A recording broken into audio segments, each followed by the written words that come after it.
what might be the timeline on Kharg Island and their oil infrastructure?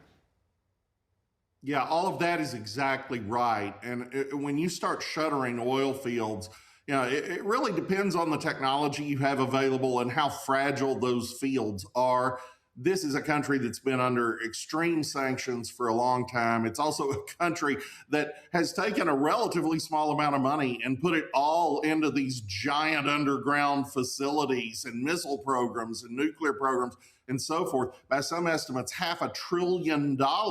This is a country with 10 times the population of Israel and half of Israel's economy. Putting that kind of money into things that are just absurd. So yes, at a certain point, if you can't ship oil out of Kharg Island, which is 90% of their exports, right there, if you can't ship oil out of it, at a certain point, you run out of storage space. You absolutely run out of the ability to pump oil to it. And as a result, you actually have to close the fields.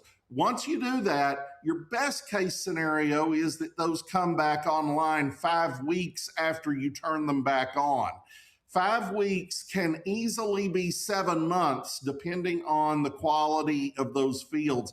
Not underground, not subsurface, but the technology, the actual pumping equipment, the actual infrastructure that has been degraded so much by their spending on everything except what they really need to spend on. We saw something very similar in Venezuela. The socialist government nationalized the oil industry down there, pretty much everybody except Chevron, and proceeded to just ruin the oil industry because a bunch of corrupt kleptocrats don't know how to run these machines, and these are reasonably sophisticated things. So their oil production dried up to a trickle compared to what was possible. And now, of course, the U.S. is going to go in and help revive that.